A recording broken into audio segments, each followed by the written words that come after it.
Hi everyone. So today we can continue our topic on factorizing polynomials. Okay. Now today I'm with the topic factoring perfect square trinomial. What is trinomial? Trinomial means the algebraic expression which consists of three terms. The polynomial which consists of three terms. That is, and also of the form ax to the power n, where n is a non-negative integer and a is a real number, and it should consist of three terms. Then it is called as trinomial. Monomial means it consists of only one term, binomial means it consists of two terms, and trinomial means it consists of three terms. Here x square minus 16, it is not a trinomial because it consists of only two terms. It is a binomial. Now trinomial means it consists of x square plus x plus 1. Here three terms are there. It is a trinomial. Now if the question is given, or if you are asked to factor a trinomial which is a perfect square trinomial. Perfect square trinomial. What is that? Here you might have studied in the lower classes about a plus b whole square formula and a minus b whole square formula. Right? It is very important in mathematics. Okay. So here a plus b whole square. What is expansion? It is a square plus 2ab plus b square. And a minus b whole square is equal to a square minus 2ab plus b square. Okay, these two are very important formulas. This you have to by heart.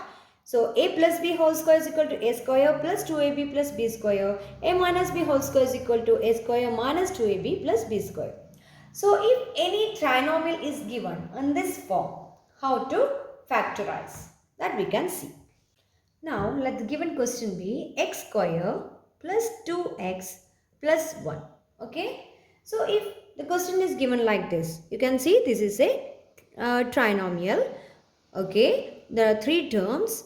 Now check whether the last term, that is a constant, whether it is a perfect square.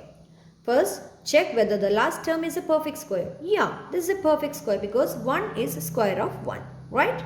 This is a perfect square. So the next step is, I am discussing the type of polynomial in which the coefficient of x square is 1. Okay, and we can discuss about the polynomials with different coefficients later. Okay, first let us be thorough about this type. So let the coefficient of x square is 1 and the last term is a perfect square. If the last term is a perfect square, what is the next step? You have to find out what is the square root of this term. So square root of that term is 1, right? Square root of 1 is 1. Now you have to check whether the second coefficient, the coefficient of x, is equal to 2 multiplied by the square root of this. Okay, 2 multiplied by the square root of this. If it is 2 multiplied by the square root of this term, then you can apply that equation or apply this rule. Okay. So if it is square root 2 multiplied by the square root of this, then you can apply the formula that I will tell. So this is of the form x square or a square plus 2ab plus b square. So this is of the form a square plus 2ab plus b square. Okay, instead of a we have x, instead of b we have 1. So a square plus 2ab plus b square, what is the factorization? It is a plus b whole square, right? So here if this is second term is 2 multiplied by the second coefficient is 2 multiplied by the square root of first one or square root of the last, that is constant, then we can apply this rule. X square plus 2x plus 1, it will be x plus 1 whole square. Okay, directly you can write x square plus 2x plus 1 is equal to x plus 1 whole square. If you expand this, you will get this because the second coefficient is 2 multiplied by the square root of the constant part. Okay, that is the method. Now here this you can apply for minus also. If the given question is of the form x square minus 2x plus 1. X square minus 2x plus 1. What will be the difference here? Instead of a plus b whole square, we will have a minus b whole square. Here a square minus 2ab and here a minus b whole square. So x square minus 2x plus 1, we can write it as x minus 1 whole square. That is x square minus 2 into 1. That is x square minus 2x plus 1. So here a square minus 2ab plus b square. So this is how you will do or factorization if you are given the polynomials of this type. That is, the coefficient of x square is 1 and the third term, that is the constant part, is a perfect square. Whenever the constant part is a perfect square, just check whether the second coefficient, the coefficient of the x, is a 2 multiplied by the root of this. Okay? Then you can apply this rule. Now, I'll give the question. X square plus 8x plus 16. Coefficient of x square is 1. The last term you have to check whether this is a perfect square. Yeah, this is a perfect square. It's a square of 4, right? It's a square of 4.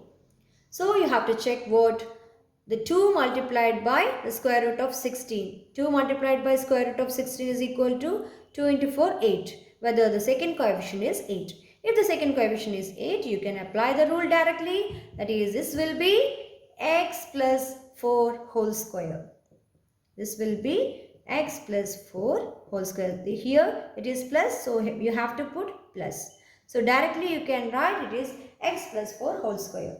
Just the condition is that the second coefficient should be 2 multiplied by the square root of this. Okay. Now if it is given x square minus 8x plus 16, what will be the answer? If it is x square minus 8x plus 16, then you can write x minus 4 whole square, right? It is x minus 4 whole square. X square minus 8x plus 16. Now, if it is given the question x square minus 16x plus 64. Okay? Coefficient of x square is 1. So, what you need to check? Whether the last term, the constant term, is a perfect square. 64. Yeah, it's a perfect square. It's a square of 8, right? So it is 8 square. So what is the next step? You need to check the coefficient of x, whether it is 2 multiplied by the square root of the last term. So 2 multiplied by 8, it is 16. Yeah, this is 16. So you can apply that rule. A square minus 2ab plus b square. That means a minus b whole square. Instead of a we have x. Instead of b we have 8. And since here it's negative, we should put negative here. So it will be x minus 8 whole square. Okay. Now, the similar rule itself we can apply if the coefficient of x is not 0 also. I will show here. For example, if it... Now, let the given question be 16x square plus 24x plus 9. Okay. Here you can see the coefficient of x square is not 1. Okay. So, what's the next step? You have to check whether the constant, it is a perfect square. Yeah, this is a perfect square. This is a square of 3. Right? Now, here also we can apply the rule only when it satisfies the two conditions. Here, check whether this coefficient, it is a perfect square. This coefficient is a perfect square. Here you can see 16, it is a perfect square, right? 16 is a square of 4. Okay, so this is 4 square. Now, the second condition you have to check. Here you got, let this be a square, let this be b square. Okay, so here it is 4 square, right? So a is equal to 4, b is equal to 3. Now what you need to check? 2 multiplied by a multiplied by b. So that should be equal to this coefficient. 2 multiplied by the square root of this coefficient multiplied by the square root of this coefficient. It should be this coefficient. If that rule is satisfied, you can apply the factorization directly. That is 2 multiplied by 4. Okay, multiplied by 3. So 2 multiplied by 4, 8. 8 multiplied by 3, it is 24. That is this. Okay, right. So we can directly apply the rule here. How to write? You have to write it as this. The square root of 16, it is 4. So 4x, then square root of 9, it is 3. And here plus, so we have to put plus. So 4x plus 3 whole square. So directly you can write, just you have to check whether the third term, the constant, whether it's a perfect square, then the coefficient, whether it's a perfect square, then 2 multiplied by the square root of this multiplied by square root of this. If this term is equal to this, then directly you can write the square root of this plus square root of this whole square. That is a factorization. I'll show another example. Let it be 4x square minus 20x plus 25. Okay. So here also the coefficient of x square is not 1. So check whether the last is a perfect square. 25 is a perfect square. It is 5 square. Right. So what is the next step? Check whether this is a perfect square. Yeah, that is also a perfect square. That is 2 square. So what is the next step? It is 2 multiplied by the square root of this multiplied by square root of this. Whether that is equal to this coefficient. That you have to check. So 2 multiplied by square root of 4 is 2. Square root of 25 is 5. So here 5 multiplied by 2, 10. 10 multiplied by 2, 20. Yeah, the coefficient is 20. So you can apply the rule here. Only difference is that compared to the previous question, here it is minus. So it will be a minus b whole square, like that form. So square root of this, it is 2x. Square root of 25, it is 5. So what is the sign here? It is minus. So this is equal to 2x minus 5 whole square. Understood? Now, another question. 9x square plus 6x plus 1. Here also the coefficient, it's not 0. Coefficient is 1. Okay. As the coefficient is not 1, its coefficient is 9. And so check whether this is a perfect square. This is a perfect square. It's a square of 1. So what you need to check? This coefficient is perfect square of naught. Okay. 9 is also a perfect square. So this is 3 square. Okay. So 3 square, 1 square.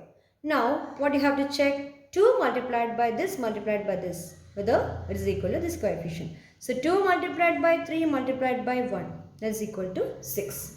That is the coefficient of x. So we can apply the rule here. So for that, square root of the first term, it is 3x. Square root of the second term, it is 1. And what is the symbol here? It is plus. So that is equal to 3x plus 1 whole square. So that's very simple if you get the concept. Okay. So that's how you do the factorization of polynomials and factorization of trinomial, where you get a perfect square trinomial. You should get the trinomial in this form. Then only you can apply this method directly. Okay. Now we can see the different types of trinomial in the next session.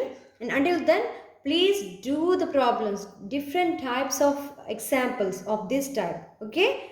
And then only you will be thorough.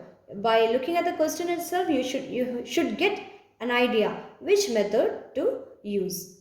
Okay. So if you have any doubt, any problem you want me to do, you can type in the comment section, and I will be coming with more problems in the next session. Until then, bye.